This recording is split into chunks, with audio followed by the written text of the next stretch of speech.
Dios te salve María, llena eres de gracia, el Señor es contigo. Bendita tú eres entre todas las mujeres, bendito es el fruto de tu vientre, Jesús. Santa María, Madre de Dios, ruega por nosotros pecadores, ahora y en la hora de nuestra muerte. Amén. En el nombre del Padre, y del Hijo, y del Espíritu Santo. Amén.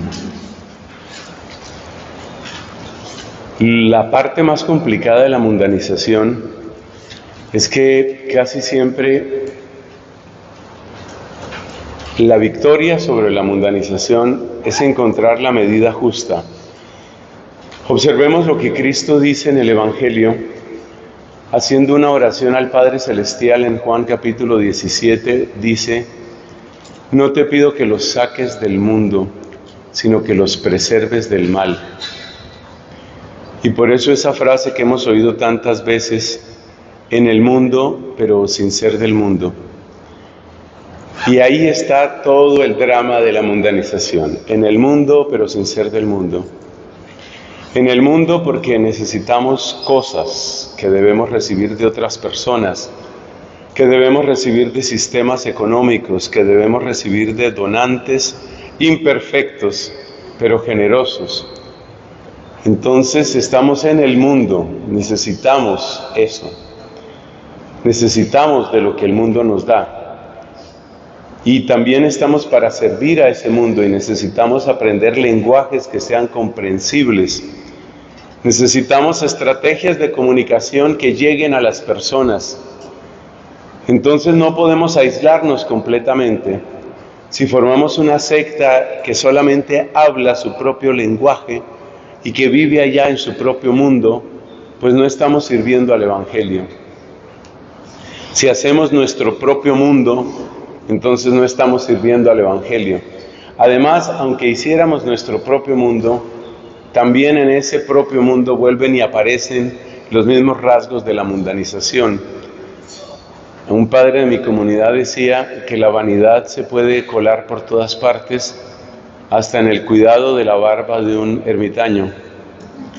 Entonces tú puedes estar por allá aislado en el último rincón del mundo, y sin embargo allá también tienes un poco de vanidad y también tienes un poco de búsqueda de fama y de nombre y de importancia, porque es que el problema del mundo no está en las cosas, está en el corazón humano.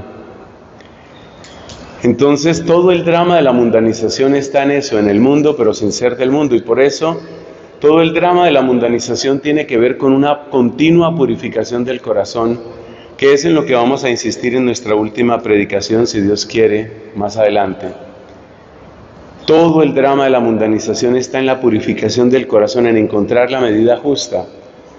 Por ejemplo, si hablamos de dinero necesitamos, y necesitamos bastante dinero.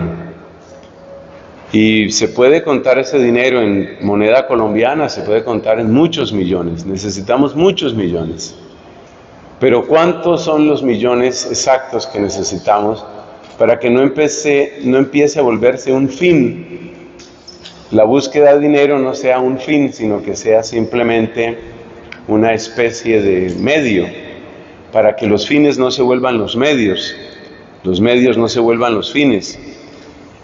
Eso no es fácil de responder, y esa es la dificultad. Nosotros hemos mencionado dos aquí, las dos causas internas principales son las dos primeras que aparecen ahí, la eficacia y la seguridad. Pero nosotros tenemos que ser eficaces. O sea, no podemos vivir obsesionados con los números, pero necesitamos números. Si una comunidad tiene 0 vocaciones, durante 30 años, en el año 31 se acaba y se acabó.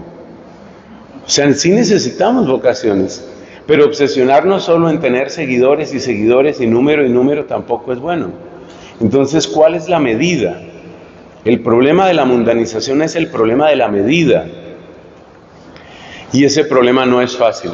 En este sentido es interesante la comparación entre Juan el Bautista y nuestro Señor Jesucristo. Juan el Bautista es como la idea de una radicalidad absoluta, total. Es decir, Juan el Bautista es algo así como: yo no recibo nada de nadie, no dependo nada de nadie. El hombre pues ya saben ustedes, comía del desierto, se vestía del desierto, no le debía nada a nadie, y sí, realizó su apostolado, eso es cierto, realizó su servicio, podríamos decir, al reino de Dios. Y hay personas que son llamadas a esos extremos de radicalidad, y en esos extremos puede haber cosas muy buenas, pero en esos extremos también hay caprichos, y en esos extremos también hay problemas psiquiátricos, y en esos extremos también hay a su manera sus vanidades. Pero en fin, la vocación de él era esa. Acuérdate ese pasaje donde Cristo dice, viene Juan el Bautista que no comía ni bebía y dicen, está endemoniado. Viene el Hijo del Hombre que come y bebe. O sea que Cristo estaba en el mundo, Cristo comía, compartía con la gente. Pero entonces, ¿cómo comer sin que la comida se vuelva un centro, un ídolo?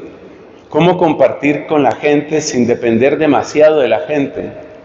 Esa es la gran dificultad en la mundanización, o con este tema.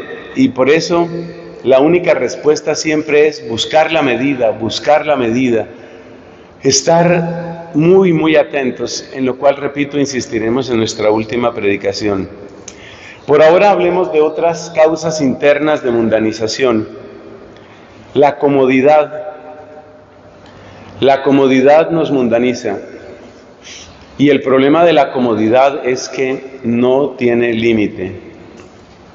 No tiene límite. El otro día fue hace ya tiempo, estuve en una misión en Estados Unidos y bueno, algún sacerdote tenía que transportarme de una parte a otra, entonces pues me voy en el carro de él. Decimos aquí en Colombia el carro, en otros países dicen el coche, el auto. Iba pues en el carro de él y digamos, a él le parecía normal su carro. Para mí era un carro de súper lujo, ¿no?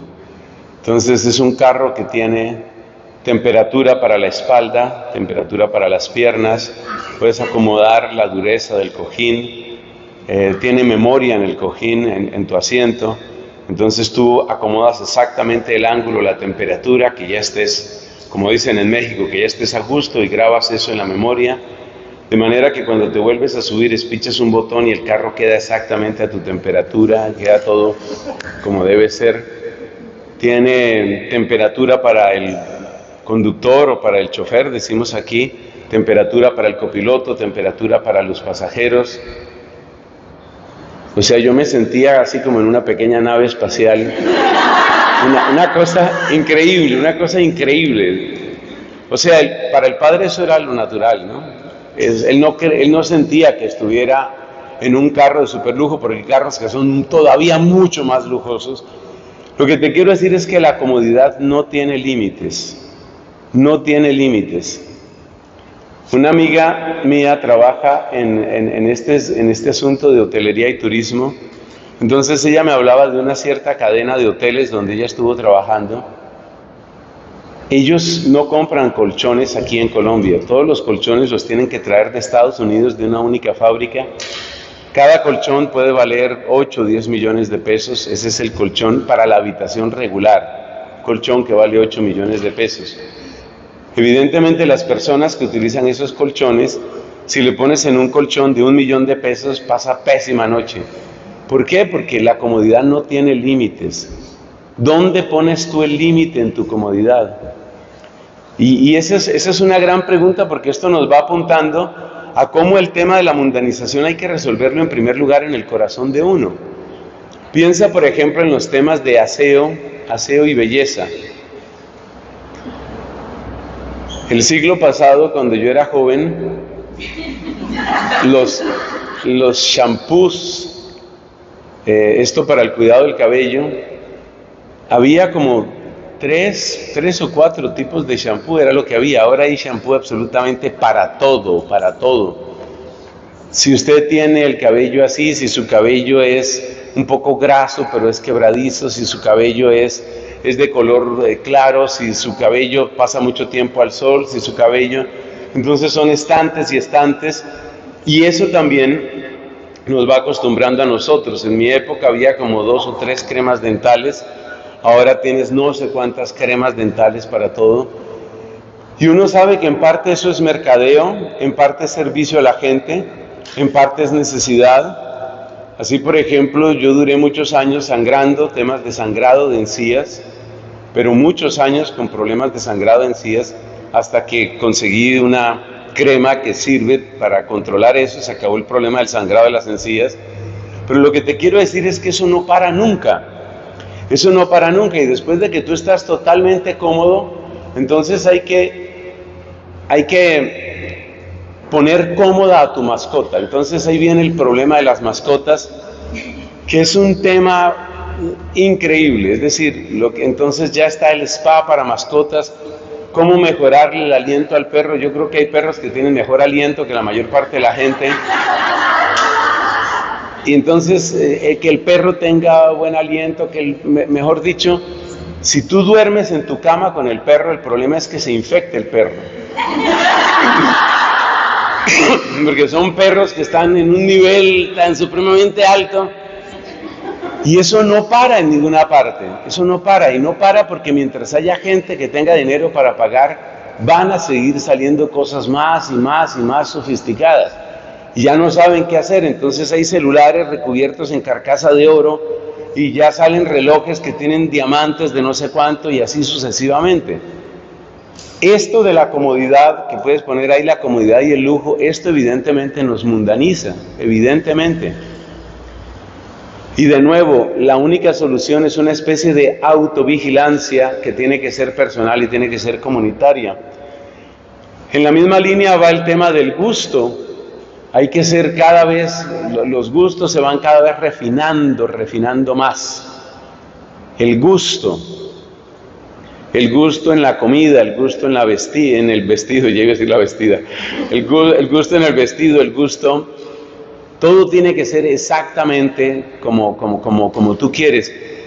Y hay algo muy interesante que yo quiero decir aquí, porque este tema también es infinito, pero yo quiero decir aquí algo interesante, que trae un poco más de teología, un poco más de sustancia. Y es que si tú examinas en este tema de la comodidad, del gusto, de la ostentación, que también aparece ahí, ¿sabes qué es lo que uno está buscando con todo eso? Cuando uno quiere sentirse absolutamente perfecto, absolutamente a gusto, absolutamente hermoso, absolutamente saludable, ¿qué es lo que nos presenta siempre el mercado, no? Siempre el mercado. Entonces, las chicas que salen en la publicidad, todas son jóvenes, piel perfecta, son felices, son exitosas, son saludables, y eso es lo que ven nuestras jóvenes. Entonces, muchas de estas modelos y supermodelos se convierten en maestras de vida, maestras improvisadas de vida para las jovencitas. Porque las jovencitas, yo conocí por ejemplo una muchacha que era adicta a Instagram, y ella misma lo confiesa en su testimonio. Ella veía 3 y 4 horas de Instagram todos los días. ¿Y qué era lo que veía en su cuenta de Instagram? ¿Y qué veía en 3 horas de Instagram? Pues veía a las supermodelos a que le enseñaran a vivir, cómo tiene uno que vestirse, cómo tiene uno qué perfume tiene que utilizar, a dónde tiene que ir, qué cuerpo tiene que tener, qué ejercicios debe hacer, qué debe comer. Se convierten en maestras de vida. Entonces uno se pregunta, ¿qué es lo que hay detrás de eso? ¿Qué es lo que hay detrás de esa especie de persecución continua, de comodidad, de gusto, de ostentación? ¿Qué hay detrás de eso? Y les tengo la palabra. Lo que estamos buscando detrás de todo eso se llama paraíso. Lo que estamos buscando, la nostalgia que hay en nuestro corazón, es la nostalgia del paraíso. Y si ustedes recuerdan, hermanas queridas, si ustedes recuerdan en Génesis capítulo 3, ahí se nos dice que Dios expulsa a Adán y a Eva del paraíso. Y durante mucho tiempo la gente cree que la expulsión de Adán y Eva del paraíso es una especie de acto de rabia de Dios, como una especie de desquite. No hacen caso, pues se me van de aquí. Como una especie de represalia de Dios, como una especie de venganza de Dios. Hermanas, por amor a Dios, no sigan pensando así. La razón por la que Dios sacó a Adán y Eva del paraíso y la razón por la que Dios nos saca de nuestros paraísos es porque nos ama. Es el amor de Dios el que nos saca del paraíso.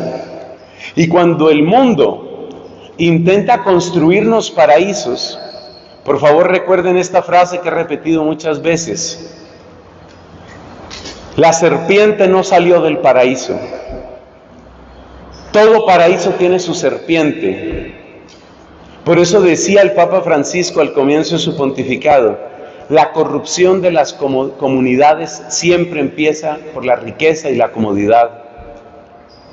Si lo quieres casi en verso, la comunidad se daña por la comodidad. Bueno, digamos la excesiva comodidad, porque alguna comodidad hay que tener. Si necesitan el contacto de los colchones de 8 millones, me hablan, por favor, para que empiecen a hablarle a la madre. Madre, yo creo que yo necesito uno de esos colchones. No sé, hay algo, no sé, siento como algo, creo que necesito el colchón de 10 millones, y si hay de 15, mejor. La comunidad se echa a perder por exceso de comodidad. Pero ¿qué es lo que uno está buscando? Hermanas queridas, uno está buscando paraíso. Y ustedes recuerdan que en el libro del Génesis se nos dice que Dios puso un querubín con una espada de fuego para impedir que volvieran al paraíso. Pero nosotros, seres humanos, hombres y mujeres, guiados por la concupiscencia, seducidos por Satanás, queremos esquivar la espada de fuego que Dios puso con caridad y queremos entrar en el paraíso y queremos construir paraísos. Y en el fondo, para decirlo de una vez, la victoria sobre la mundanización siempre es una victoria sobre la tentación del paraíso. Hermana querida, vigila tu corazón, vigila tu sensibilidad. Por eso hemos tenido 4 predicaciones sobre la sensibilidad. Vigila tu sensibilidad, porque yo sé que dentro de ti, lo mismo que dentro de mí, es que es una consecuencia del pecado original. Dentro de ti, lo mismo que dentro de mí, hay nostalgia de paraíso. Hay deseo de paraíso. ¿Y paraíso qué es? Paraíso significa 3 cosas, para que las tengas presentes, porque esto puede ayudar a que tu corazón, y sobre todo el corazón de tu comunidad, sea salvado de la mundanización. Paraíso significa 3 cosas. Ningún inconveniente, ninguna contradicción y todo deseo cumplido. Eso es paraíso.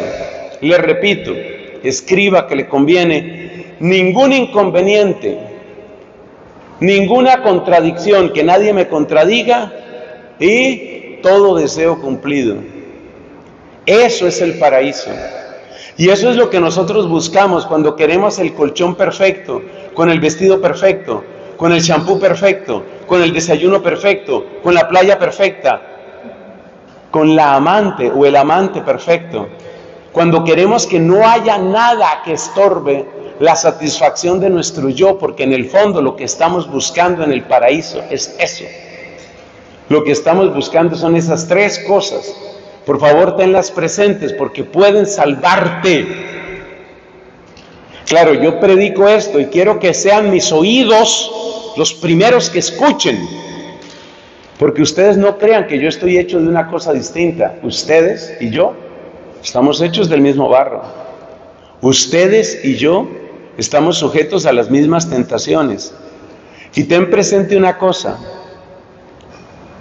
Nada que tú hagas, ningún sacramento que recibas, ninguna consagración que tú hagas, nada quita esa raíz, esa nostalgia de paraíso. Eso quiere decir que tú puedes ser el misionero más valiente y más audaz y más generoso que está en el lugar más difícil, y allá tú llevas tu nostalgia de paraíso. Es posible que una persona haya recibido la plenitud del sacramento del orden. ¿Cuál es la plenitud? Pues el episcopado. Entonces recibió diaconado, recibió presbiterado, recibió episcopado. Bellísimo. O sea, imagínate cuánto Espíritu Santo recibe un obispo. Ese obispo sigue teniendo nostalgia de paraíso en algún lugar de su corazón. Esa nostalgia de paraíso está conectada con un concepto teológico que yo les invito a que profundicen, las que tengan cierto amor al estudio. Es exactamente lo que se llama concupiscencia. La palabra concupiscencia aparece 2 veces en Primera de Juan capítulo 2. No améis al mundo ni lo que hay en el mundo, porque lo que hay en el mundo, la concupiscencia de la carne, la concupiscencia de los ojos y la soberbia de la vida, va contra Dios. Aparece 2 veces la palabra concupiscencia. ¿Y la concupiscencia qué es? Es una especie de deseo de disfrute sin inconvenientes. Eso se llama paraíso en el lenguaje que estamos utilizando en esta charla. Entonces, ¿cuáles son los 3 rasgos del paraíso? Por favor, tenerlos presentes. Los 3 rasgos del paraíso es ningún inconveniente, ninguna contradicción. Los inconvenientes son cosas, problemas. Las contradicciones son las otras voluntades de otras personas o la voluntad de Dios. Por eso, el que ama al mundo se vuelve contra Dios. Por eso. Porque cuando tú no quieres que haya ninguna contradicción y Dios te dice, acuérdate que el amor, por dar solo un ejemplo, acuérdate que el amor, como yo lo dispuse, el amor de intimidad es amor entre hombre y mujer. Ah, pero es que a mí me gustan las mujeres, yo soy mujer y me gustan las mujeres. Entonces tú empiezas a retorcer y retorcer la palabra de Dios para que tu amor quepa en tu vida. O sea que el amor del mundo termina contradiciendo a Dios porque tú sientes que Dios te contradice, sea en sexo, sea en dinero, sea en poder, sea en lo que sea. Entonces, el amor del paraíso, eso es lo que nos hace mundanos. Acuérdate, ningún inconveniente, ninguna contradicción y todo deseo cumplido. Eso es paraíso. Si tú quieres saber qué es lo que mueve la mayor parte del mercadeo hoy en el mundo, la palabra es paraíso. Tú mira, por ejemplo, los planes de vacaciones. ¿Cómo es el plan de vacación? Tienes la playa perfecta, tienes los mejores restaurantes, todo está a tu servicio. Lo único que tienes que hacer es desembolsar el dinero correspondiente, o sea, lo que te quedó después de pagar el colchón. Tú desembolsas el dinero correspondiente y ya con eso tienes. A disfrutar, todo incluido, todo incluido. La serpiente nunca salió del paraíso. Cuando tú buscas el paraíso, estás buscando el imperio de la serpiente. Escribe eso, por favor. Cuando tú buscas el paraíso, buscas el imperio de la serpiente. Y no hay ninguna manera de quitarse la nostalgia del paraíso. ¿Seguro? Solo hay una manera. Si uno está muriendo crucificado, ahí se le acaba la nostalgia al paraíso. Eso es lo que encontramos en la pasión del Señor. Observa que Cristo solo utilizó una vez en su vida la palabra paraíso. ¿Cuándo? Hoy estarás conmigo en el paraíso. Ahí es el único lugar donde el paraíso no es peligroso, es si tú estás agonizando en medio del dolor. Ahí la palabra paraíso ya no es peligrosa. Pero si tú no te estás muriendo, que en este momento no veo a nadie muriéndose aquí, si tú no te estás muriendo y si tú no estás en la cruz, la palabra paraíso siempre es peligrosa. Buscar el paraíso es buscar el imperio de la serpiente. De aquí sacamos una conclusión muy importante, me hace falta lo de fines y medios. De aquí sacamos una conclusión muy importante, hermanas queridas, y esa conclusión es que si uno no quiere caer en esto, pues uno tiene que evitar estos 3 elementos, ¿cierto?, de la nostalgia del paraíso. Dijimos que era ningún inconveniente, ninguna contradicción y todo deseo cumplido. ¿Tú te das cuenta que la espiritualidad de San Bruno, si ninguna de ustedes le rezó a San Bruno anoche, mal, las veo mal. Uno tiene que hacerse amigo de San Bruno, pero pronto hay que hacerse amigo de San Bruno. No es un santo nada simpático, nada. No es como esos santos que uno le siente así como ternura, como cercano, como no sé, así como esponjadito, no, ningún esponjadito. San Bruno no es así esponjadito, San Bruno es dificilísimo de querer. Y uno no le encuentra nada simpático a ese señor y no atrae nada de nada. ¿Sabe cómo es San Bruno? Se lo voy a describir. San Bruno es tan áspero como la cruz. Pero hay que quererlo, así como uno quiere la cruz. A San Bruno hay que invocarlo. Si ustedes quieren que su comunidad se salve de la mundanización, uno de los recursos es háganse amigos de gente como San Bruno. Otro que era muy áspero era el Padre Pío. Acuérdense, mire cuántas historias hay del Padre Pío. Él no tenía nada de simpático. Nada de simpático, de hecho era bastante áspero.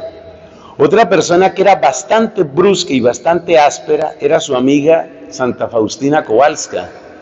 Nada simpática. Eso significa que aquellas de ustedes que tengan el peor carácter son una bendición para la comunidad. Ahora hay que pedirle a Dios que tampoco mande tantas de esas bendiciones, porque ¿a dónde vamos a parar? Pero volvamos al tema, mire, ningún inconveniente. Entonces, ¿cómo puede uno empezar a salvarse de la mundanización? Este es el ejercicio práctico. Y eso que la predicación sobre este tema es la siguiente, pero vamos adelantando cosas. Ame los inconvenientes y agradézcalos. Ame las contradicciones y agradézcalas. ¿Usted se acuerda de lo que dijimos de la empatía racional, cuando hablábamos de la sensibilidad? Así como hay una empatía racional, también hay una gratitud racional. ¿Gratitud racional qué es?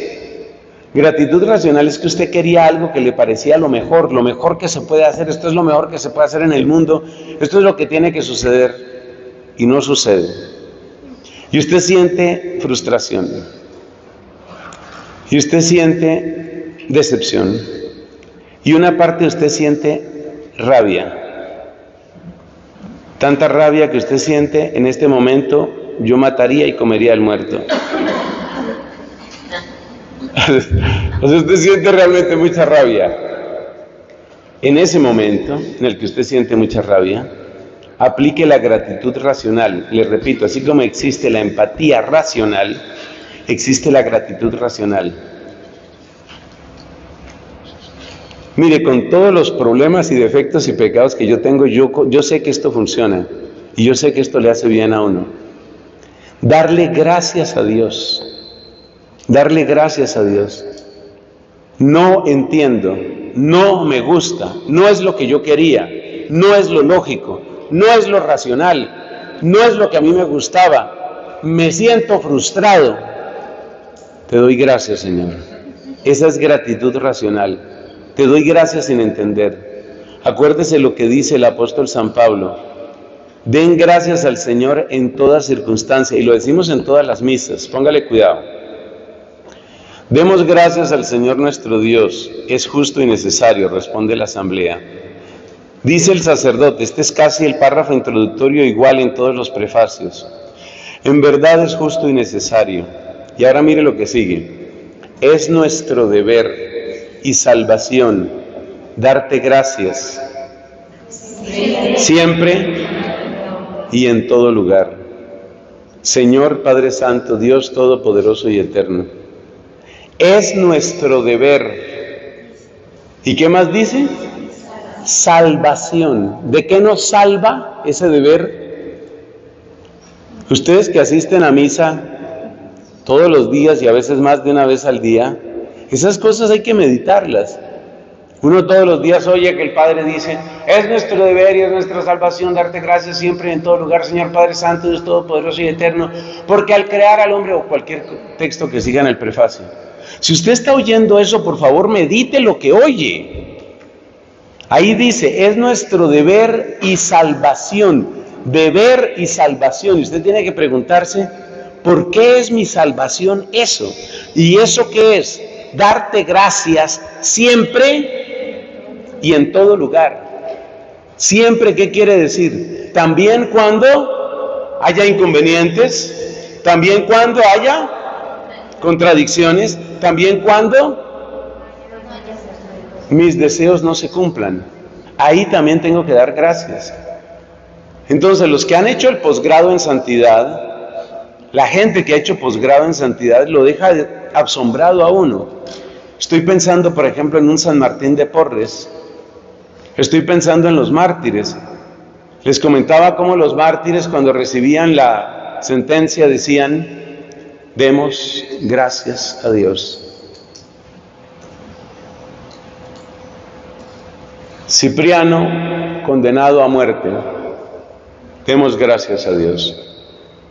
¿Qué clase de gratitud es esa? Es una gratitud que es racional. Es decir, no es algo que se siente, no va por la sensibilidad, va por el espíritu, es una gratitud racional.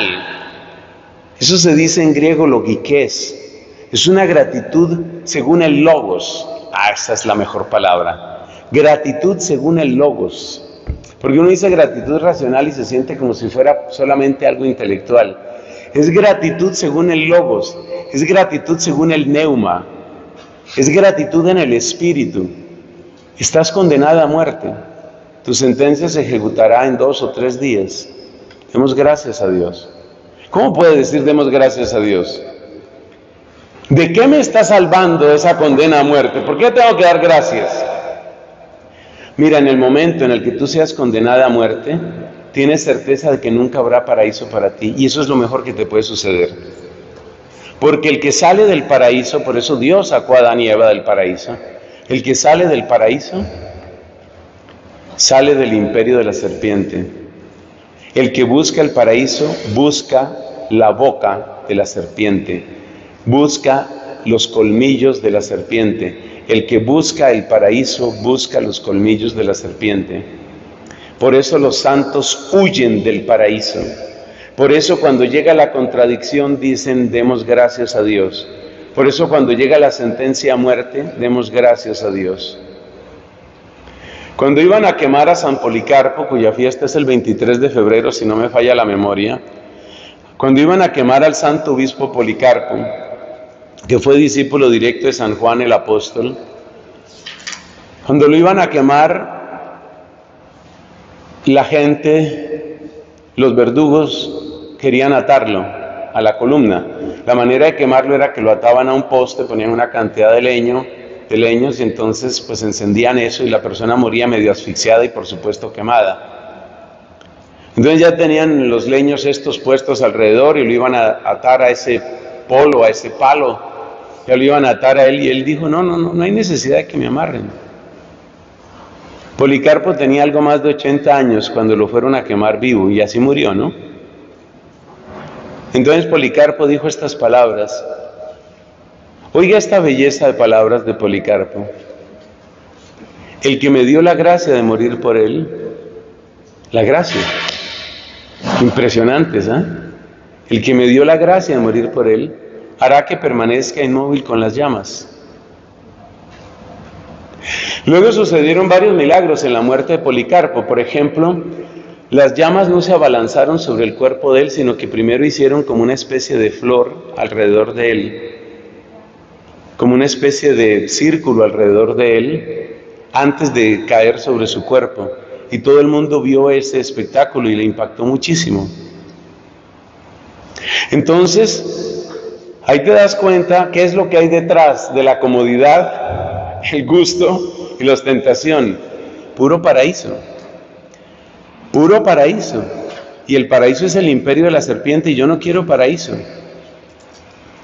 El paraíso tiene muchas expresiones, atención a esto. Los ejemplos que he dado del colchón de 8 millones, luego les paso el contacto, Los ejemplos que he dado son ejemplos que tienen que ver con la comodidad física, pero hay muchos otros ejemplos de paraíso.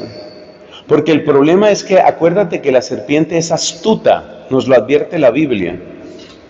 Y por eso la serpiente diseña un paraíso para ti, para ti. Porque lo que es tentación para ti, el paraíso que es tentación para ti, no es tentación para mí.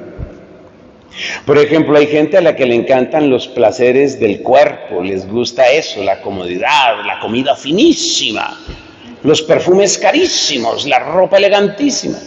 Para otras personas eso no importa tanto, pero quizás esas otras personas tienen otro tipo de tentaciones. Para ellos el paraíso, por ejemplo, es una gira exitosa. Y que la gente me quiera, y que la gente me aplauda, y que la gente, mira, todos me miran, todos me quieren. El demonio es capaz de diseñar un paraíso para ti, para tentarte a ti. El apóstol San Pedro nos advierte, el demonio ronda como león rugiente, buscando a quien devorar. Y siempre hago la misma explicación. ¿Qué es rondar? Rondar es dar la vuelta. Y dar la vuelta es estudiarte. A ver, esta hermanita, ¿qué es lo que quiere? ¿Por dónde le caigo a esta hermanita? ¿Será por el lado de la comida fina? No. No, esa realmente no distingue una papa de una yuca, esa no. No va a ser, por el lado de la comida no va a ser.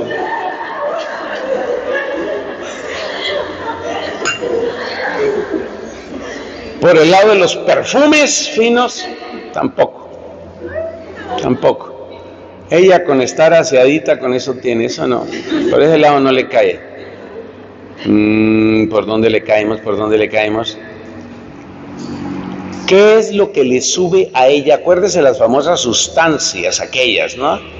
Dopamina, epinefrina, adrenalina, oxitocina. Entonces, a ver, ¿qué es lo que le sube a ella la dopamina? Entonces hacen un concilio de demonios, un concilio asqueroso de demonios. A ver, ¿tú qué has observado? ¿Qué le sube a esta hermana? ¿Qué le sube la dopamina?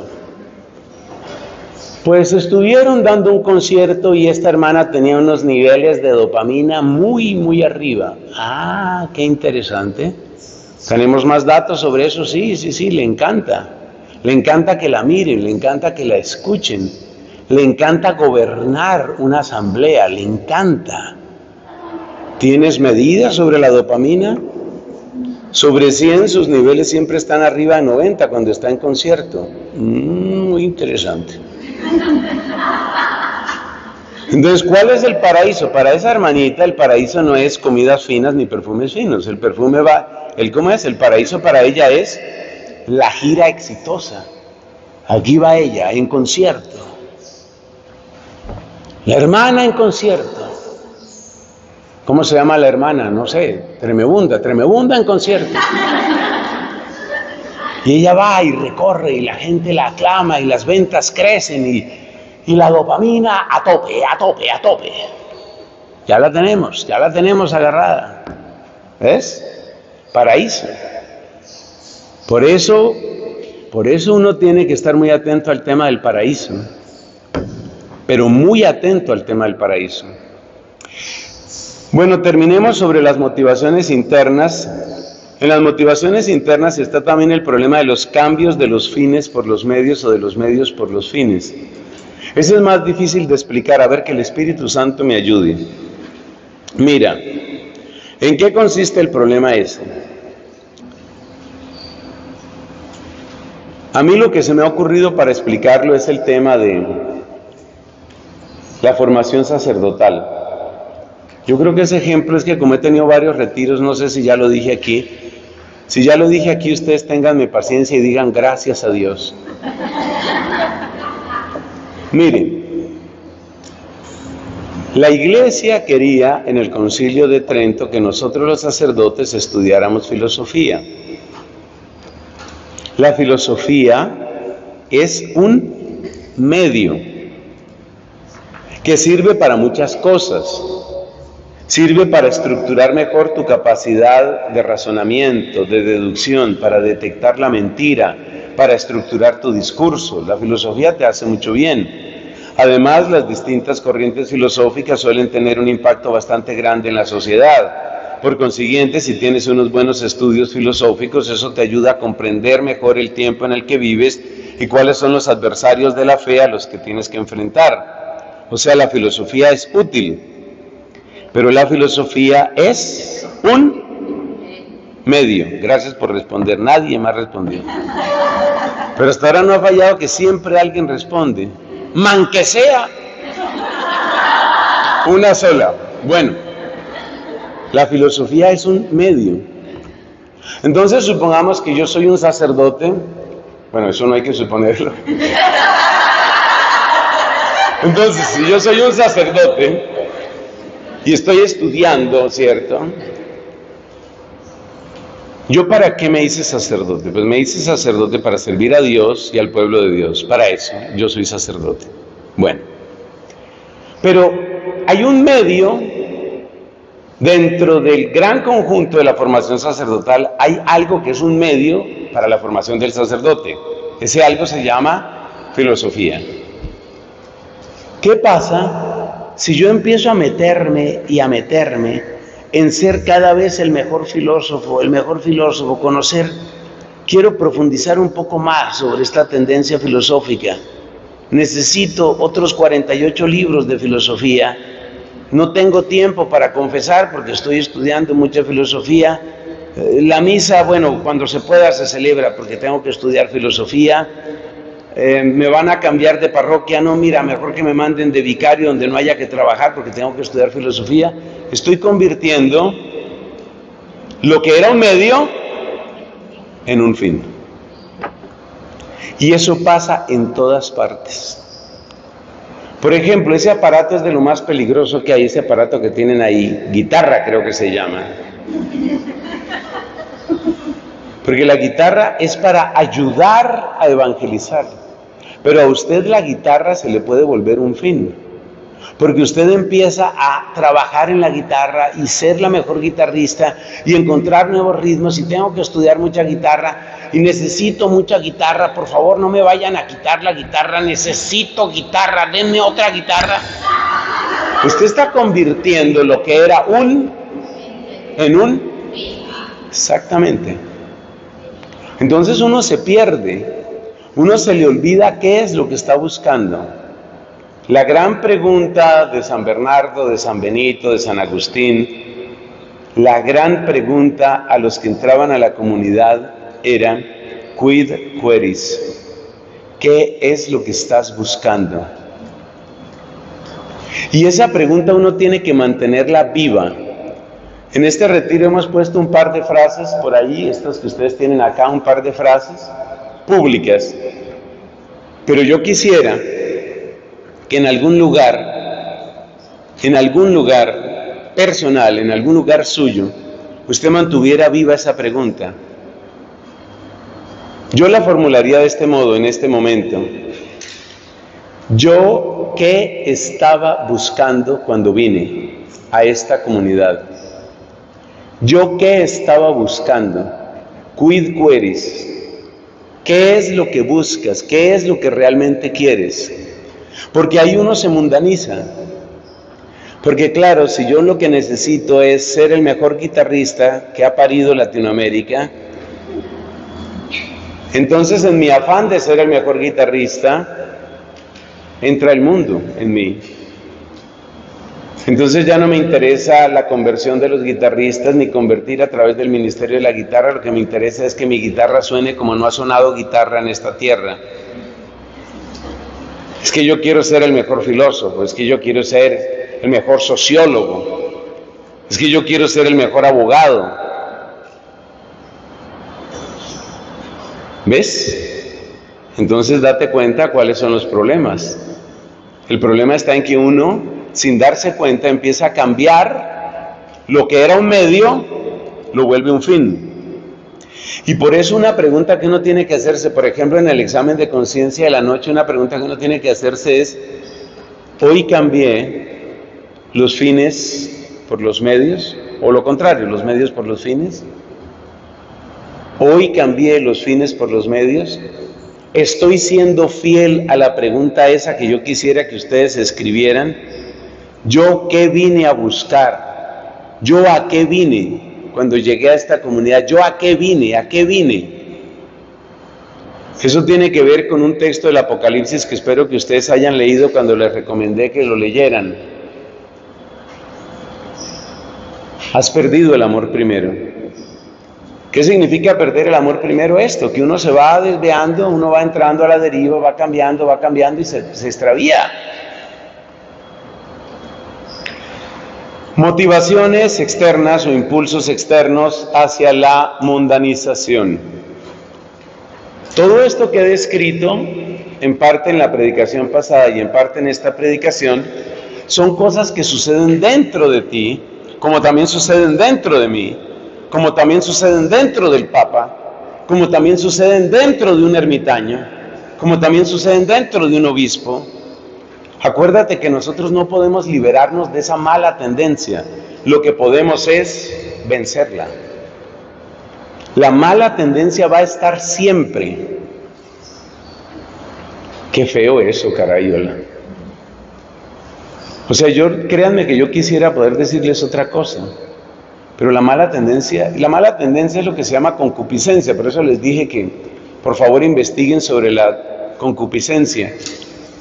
Y hay una expresión en latín que la pueden buscar fácilmente en internet cuando tengan tiempo y ganas, que se llama fomes, así como se oye fomes, con la F, fomes peccati. Peccati en latín se escribe con 2 Cs, o sea, P-E-C-C-A-T-I, fomes peccati. Fomes peccati es como el encanto del pecado, como el apetito que produce el pecado, como las ganas de pecar. La concupiscencia, el fomes peccati existen. No hay hábito que le quite eso a usted. Me contaba la madre que tienen consagraciones definitivas en unos pocos días. Me alegro por las hermanas o la hermana o hermanas que vayan a tener su consagración definitiva, me alegro. Pero quiero decirle a esa hermana o hermanas, quiero decirles que ninguna consagración definitiva acaba con la concupiscencia, ninguna. El sacramento de la confirmación no acaba con la concupiscencia. Y el sacramento del orden tampoco. Nada destruye la concupiscencia. Pero y entonces, esa es una pregunta teológica, pero ¿y Dios por qué no acaba con la concupiscencia? Dios debería acabar con la concupiscencia. Como sugerencia general, no le digas a Dios lo que tiene que hacer. O sea, una sugerencia gratuita, ¿no? No le digas a Dios lo que tiene que hacer. Pero uno sí puede preguntar respetuosamente, ¿por qué Dios ha dejado en nosotros esa concupiscencia? Para lo cual hay varias respuestas, las dos principales son las siguientes. Primera, por un acto de justicia. La concupiscencia que ha quedado en nosotros es la consecuencia lógica del pecado de nuestros primeros padres. Es la condición existencial en la que nosotros nacemos. Se parece a esto. Si tu papá hace pésimos negocios y arruina la familia, la ruina de tu papá no solo afecta a tu papá, sino que también afecta a toda la familia. Entonces, preguntar por qué la familia tiene que padecer los malos manejos de dinero del papá es lo mismo que preguntar por qué nosotros tenemos concupiscencia. Es una consecuencia lógica y justa del pecado. Pero en segundo lugar, y en un tono mucho más positivo, la concupiscencia muestra la grandeza de la victoria de Dios en tu vida y muestra la grandeza de tu amor hacia Él. Es decir, cada victoria tuya sobre la concupiscencia es un acto de adoración, es un acto de amor. Eso es muy lindo. En el capítulo 12 de la carta a los Romanos dice San Pablo: ofreced vuestros cuerpos como hostia viva a Dios. Y dice, ese es vuestro culto según el Logos, que en algunas Biblias traduce, ese es vuestro culto razonable. Yo he llegado a la conclusión de que mejor que decir razonable o racional, lo mejor es decir según el Logos. Entonces, cada victoria tuya sobre la concupiscencia es un acto tuyo de amor a Dios. Es algo muy lindo.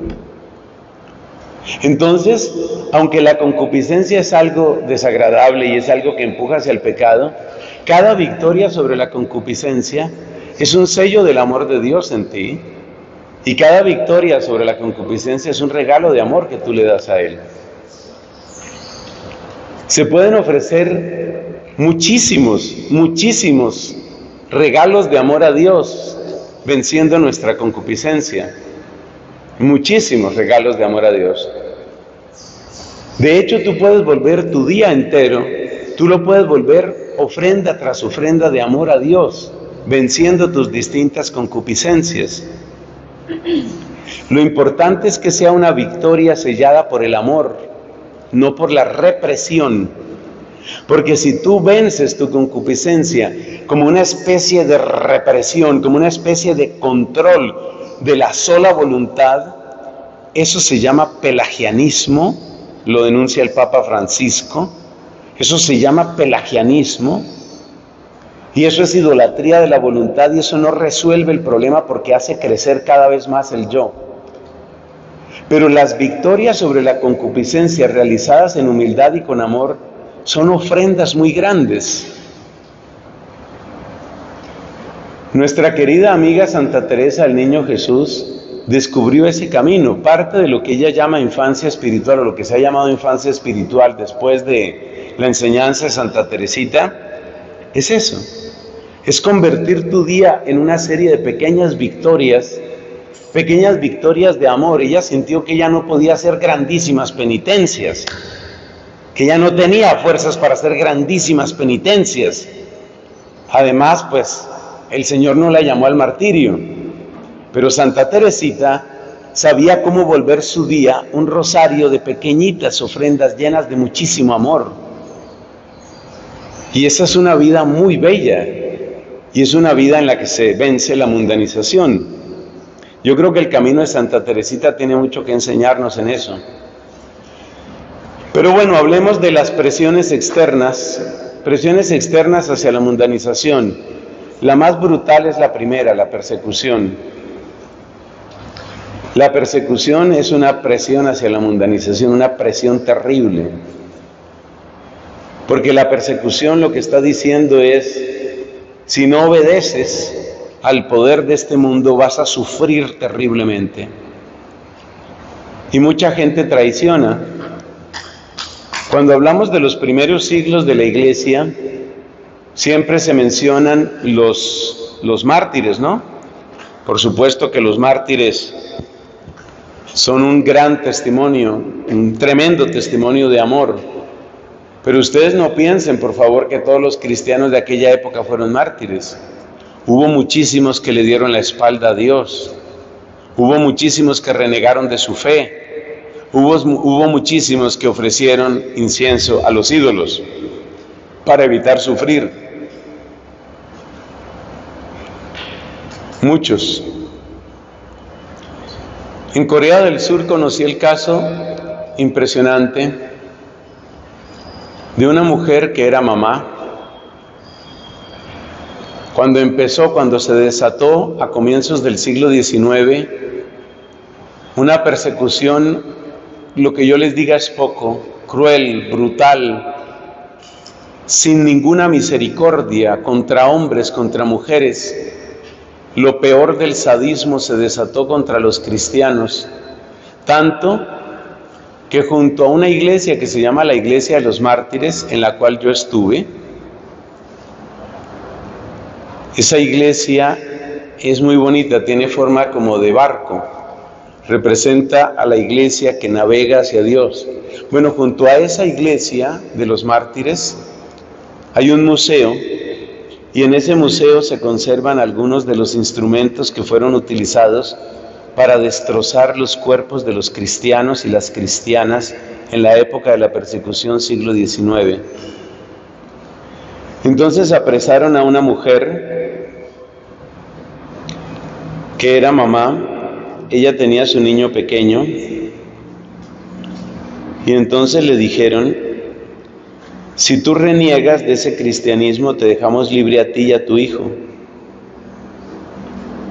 Si tú quieres seguir siendo cristiana, primero te vamos a despedazar a tu hijo delante de ti y luego te matamos a ti. Escoge. Ella sentía mucho valor para sufrir a pesar de los terribles tormentos que le aguardaban, pero no se sintió capaz de ver sufrir a su hijo. Entonces ella renegó de la fe. Y los perseguidores del emperador cumplieron su palabra. Elegiste bien, mujer, quedas libre, vete. Pero entonces ella no podía vivir.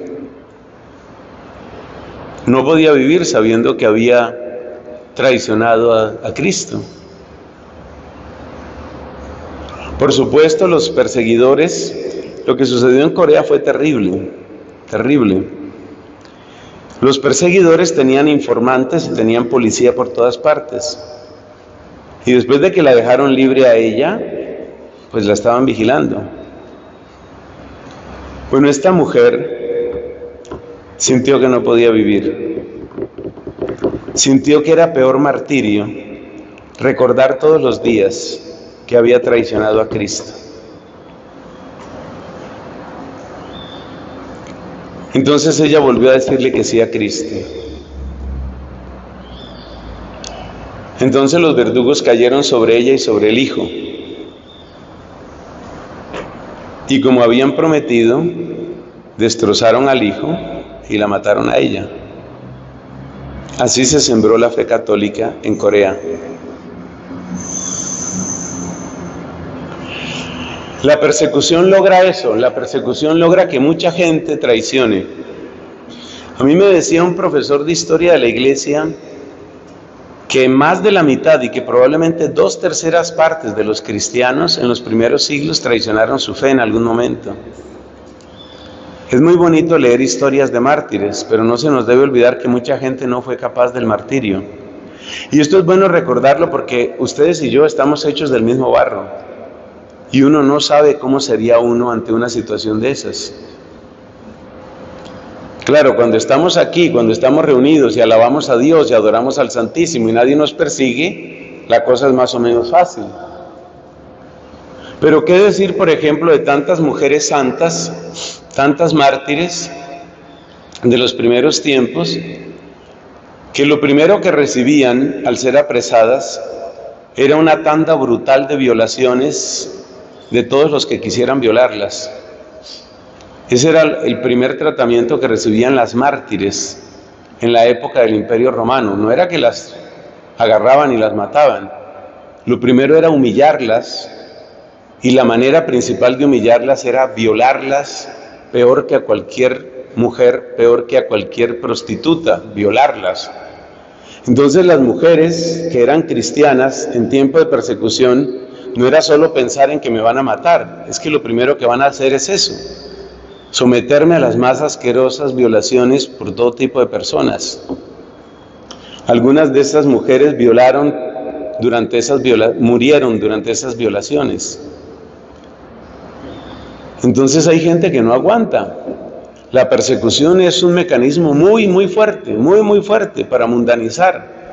Es decir, para obligar a la gente a que acepte el poder de este mundo, a que acepte el príncipe de este mundo. La indiferencia. ¿Qué es la indiferencia? La indiferencia es hacerte sentir que estás perdiendo el tiempo, que no vas a lograr nada, que tu vida es perdida. La indiferencia acecha a todas las vocaciones, pero cada uno lo vive de un modo diferente.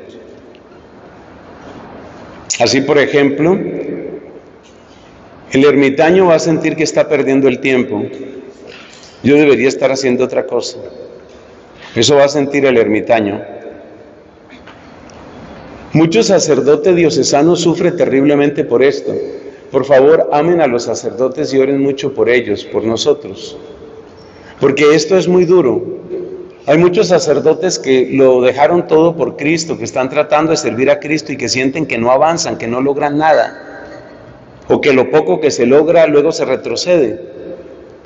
Yo me estoy encontrando ahora que la pandemia pues va declinando, no ha desaparecido del todo, pero ha declinado mucho.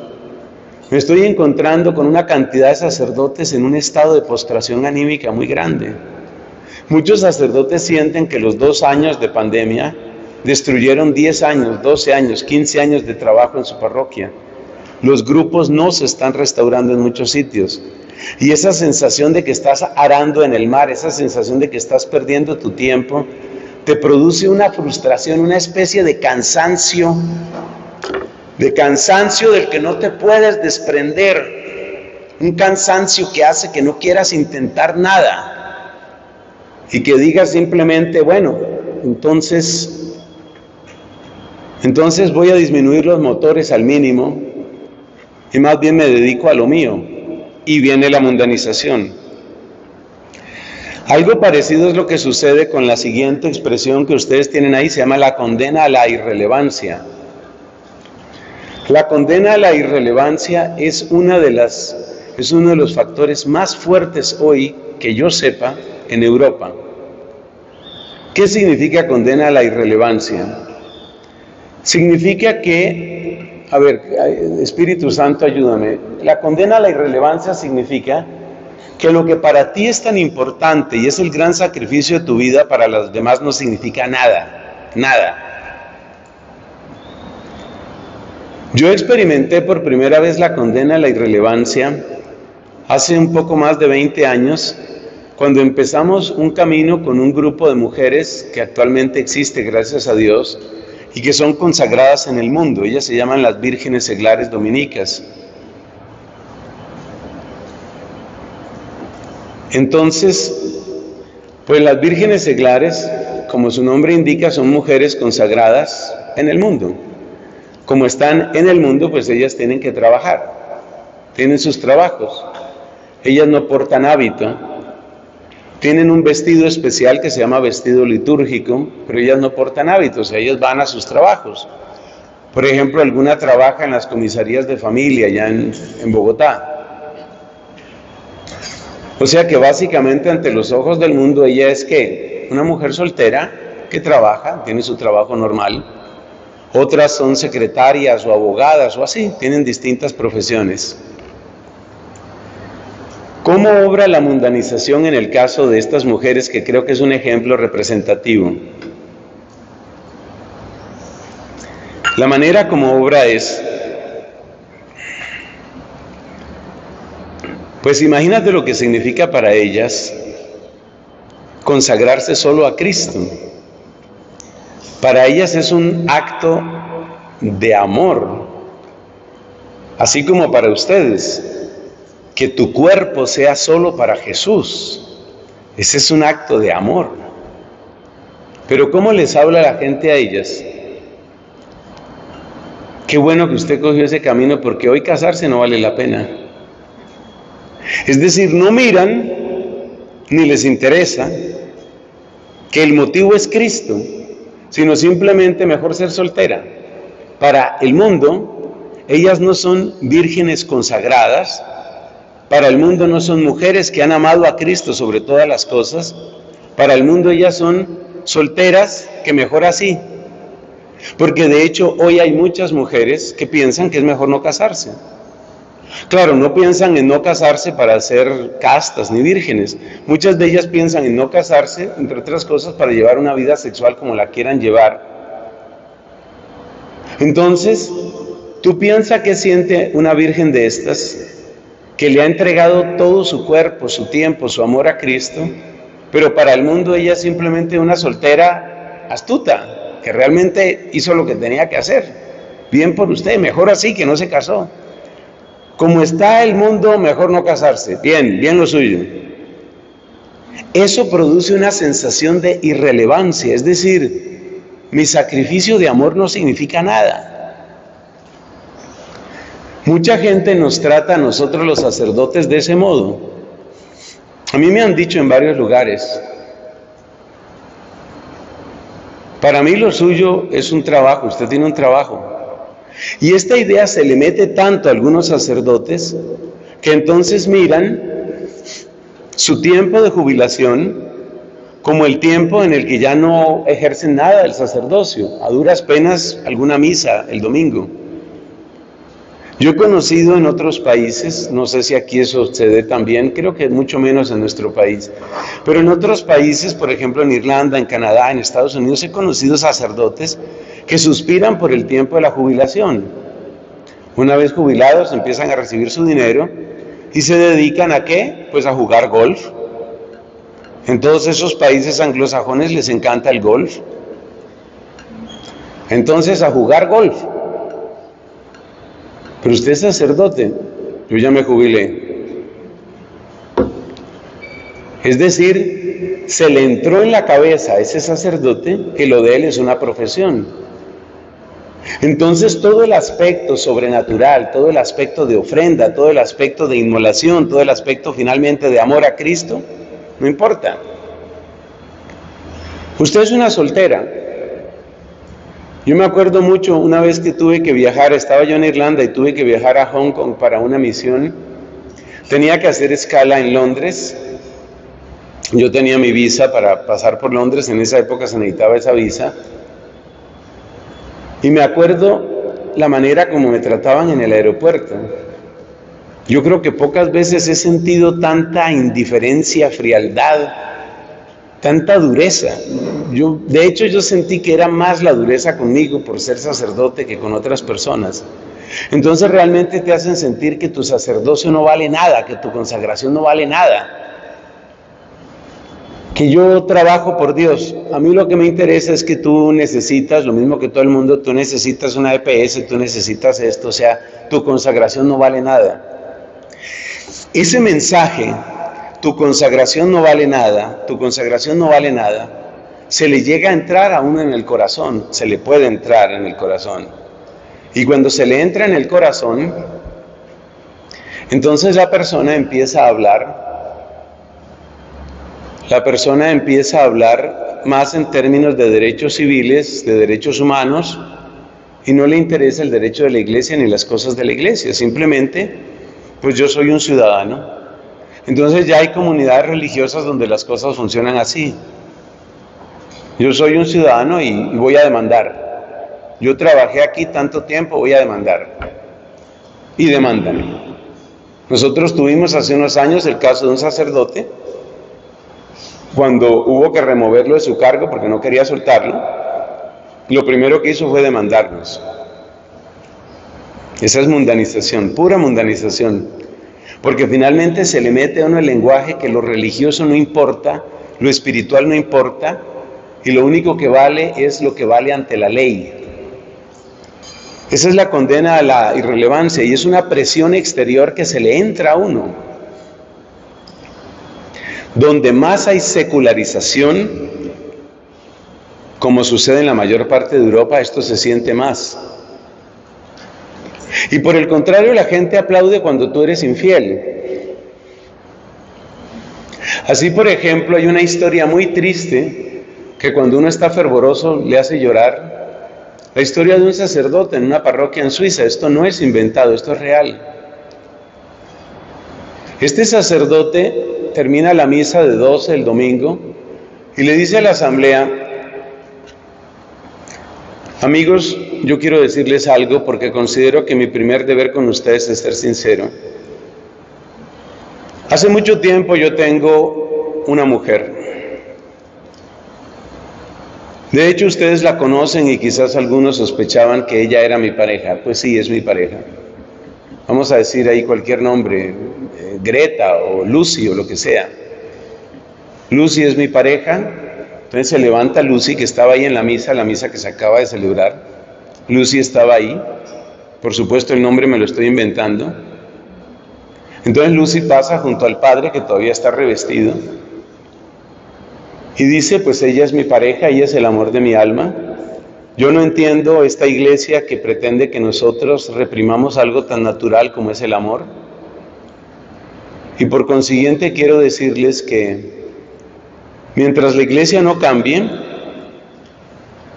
pues yo tendré que dejar el ejercicio del sacerdocio, porque esta iglesia reprime la sexualidad y yo no estoy dispuesto a seguir en esa iglesia. Eso quiere decir que ustedes se van a quedar sin párroco un tiempo hasta que llegue algún otro sacerdote. Pero pues Lucy es mi amor y yo voy a quedarme con ella. Y gracias por entender. ¿Qué siguió en la asamblea? Un caluroso aplauso. ¡Qué bien! Un sacerdote verdaderamente humano. ¡Qué bien! ¡Qué bien! Este es un mundo donde se aplaude la infidelidad.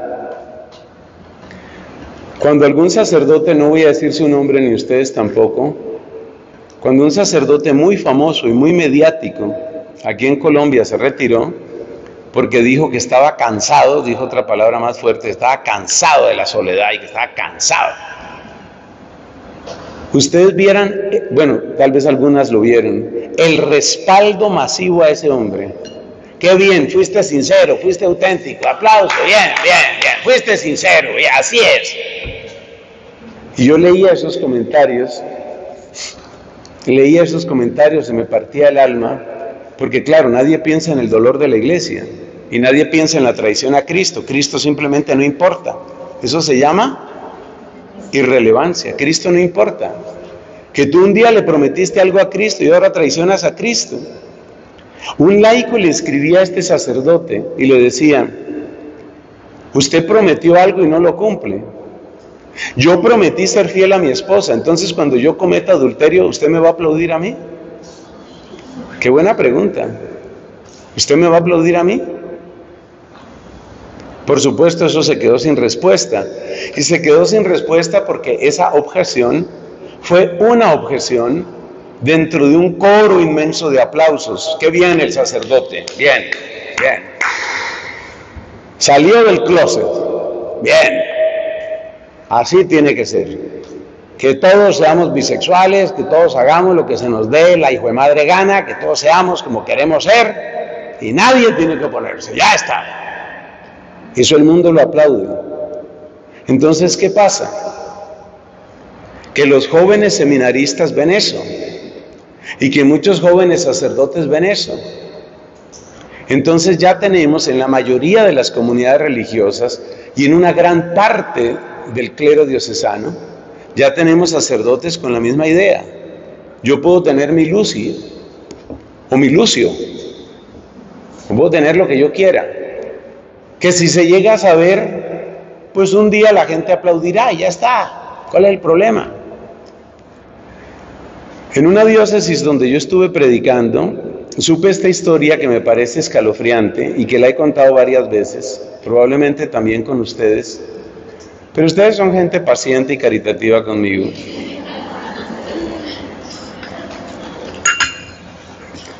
Este es otro sacerdote que tenía su amante, tenía su pareja, una mujer.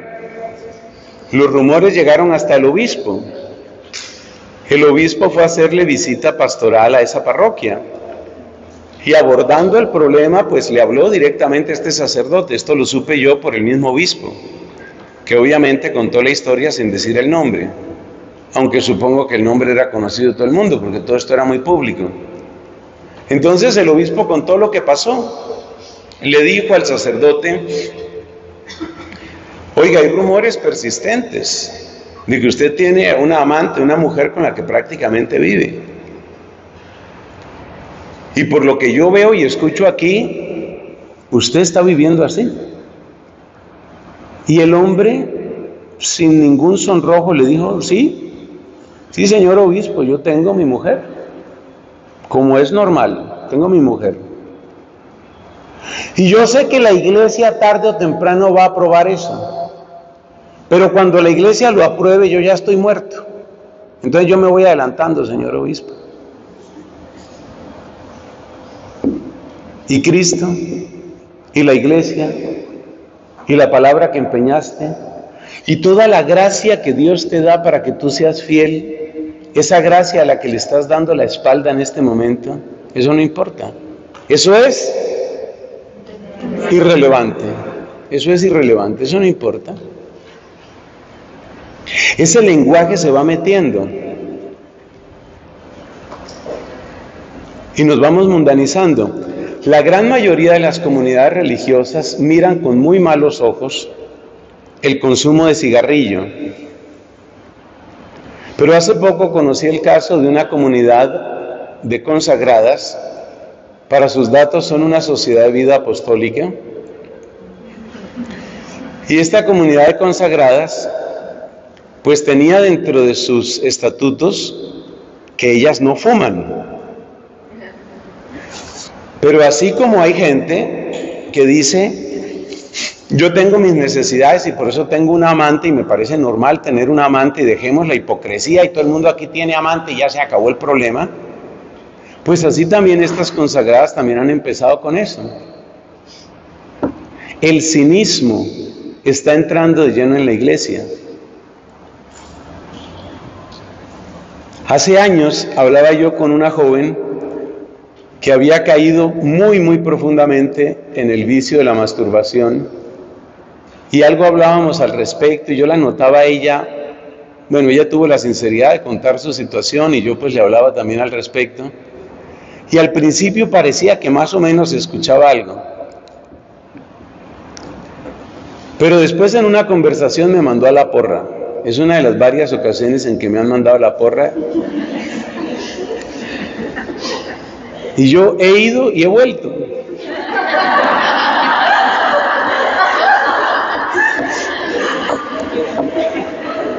Me mandó a la porra. Ella me dijo, ¿cómo era que me decía ella? Fray, no, me decía Fray, no me decía padre. Fray, mira, yo no le veo nada de malo a eso. Todo el mundo lo hace, todas mis amigas lo hacen, todos mis amigos lo hacen, yo no le veo ningún problema a eso, tanto misterio con eso. Y ya está. O sea, tu posición es irrelevante, Cristo es irrelevante, el Espíritu es irrelevante. Entonces, ese ambiente de irrelevancia hace que uno empiece a sentir que uno es el único bobo. Uno es el único tonto, hay uno tratando de ser fiel, y todo el mundo pasándola bueno. Dicen ellos pasándola bueno. Es muy complicado eso. Y esa es una presión que lo mundaniza a uno. Y esa mundanización llega a cambiarle los valores a los consagrados. Lo de la burocracia es muy corto, es contarles que a veces los poderes de este mundo ponen tantos requisitos para las comunidades que terminan finalmente bloqueándolas. Así, por ejemplo, el gobierno de Colombia está poniendo cada vez más requisitos para las visas de religiosos extranjeros. La idea es cada vez más hacerle difícil, hacerle imposible la vida a los que vienen de fuera. Es la burocracia. Y es poner una montaña de obstáculos que hace que la persona diga, yo mejor no molesto más. Es decir, quieren vencernos por cansancio. Un poco más complicado es lo de la oferta de falso fruto. Lo del cinismo yo creo que ya quedó explicado. ¿Qué es la oferta de falso fruto? Y vamos a terminar con esa explicación. La oferta de falso fruto, ustedes notan que está con color rojo reteñido ahí y hay una buena razón para reteñirlo. Llámase oferta de falso fruto lo que le sucedió a Cristo en la cruz y que también nos puede pasar a nosotros.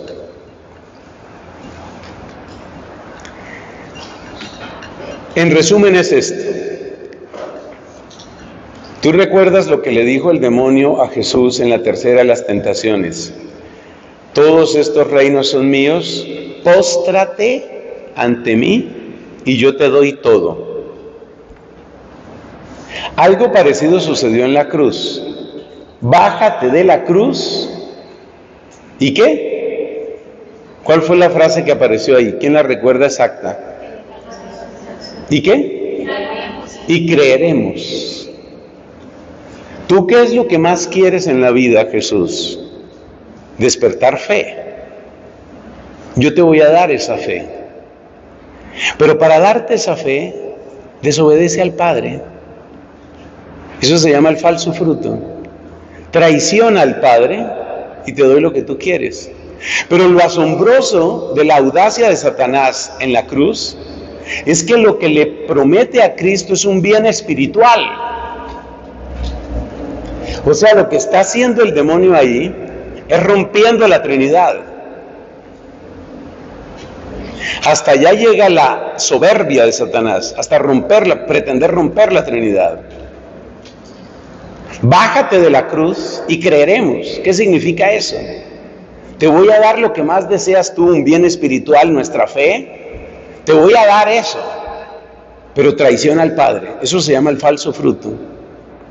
Peca, y te voy a ayudar a evangelizar. Asqueroso, diabólico. ¿Y eso sucede? Sí sucede. ¿Cómo sucede?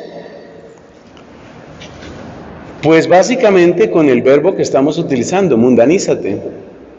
Mundanízate. Es decir, a ver cómo lo describo, Dios mío, ayúdame. Lo describo de esta manera, mira. Es como si el mundo te dijera, mira, vuélvete más como yo y yo te voy a creer. Entonces, vamos a suponer que tú estás separada 20 pasos del mundo. Y el mundo te dice, estás muy lejos, no te entiendo. Tu vida es muy rara, es incomprensible, acércate. Entonces tú das 5 pasos, ahora estás a 15 pasos del mundo.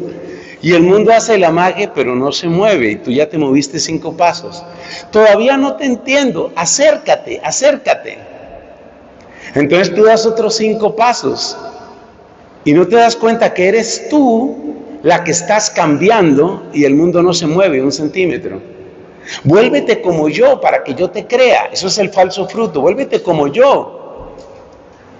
Vuélvete más moderna. Vuélvete más como nosotros. Habla como nosotros. Entonces tú te encuentras, por ejemplo, en redes sociales, una cantidad de padrecitos y de monjitas tratando de ser cada vez más como el mundo. A ver si utilizo la música que está en tendencia. A ver si utilizo el bailecito que está en tendencia. Y no se dan cuenta de que el mundo les hace caminar cada vez más pasos. Y finalmente el mundo no se ha movido nada y tú te has movido 19 pasos. Y finalmente el mundo te dice, mira, abrázame. Y me convertiré. Y cuando tú abrazas al mundo, el mundo te dice, la verdad no importa lo que tú tienes, pero yo sé que estás bien así. Eso es lo que el mundo le hace a la iglesia. Deja esas historias de votos, deja esas historias de doctrina y de moral, deja todo eso, vuélvete como nosotros. Y cuando la iglesia se vuelve completamente como el mundo le sonríe y le dice, ¿te das cuenta que no se necesitaba ningún evangelio? Gracias por tu abrazo, ahora lárgate. Eso es lo que le hace el mundo a la iglesia. Se trata de mundanizar a la iglesia. Queremos que bendigas nuestra homosexualidad, queremos que bendigas el adulterio, queremos que nos aceptes todo. Da más pasos, abrázame. Y cuando finalmente la iglesia se lanza en los brazos del mundo creyendo que está evangelizando, el mundo le escupe la cara a la iglesia y dice, gracias, perra inmunda, lárgate, no me interesas, ya te vencí. Eso es lo que el mundo le quiere hacer a la iglesia. Y por eso uno tiene que pedir mucho la medida, porque a veces uno cree que volviéndose más como el mundo puede evangelizar más, y no se da cuenta que a veces uno se está volviendo más como el mundo y el mundo no se está convirtiendo. Por eso la palabra clave es conversión. Gloria al Padre, al Hijo y al Espíritu Santo. Como en el principio, ahora y siempre, por los siglos.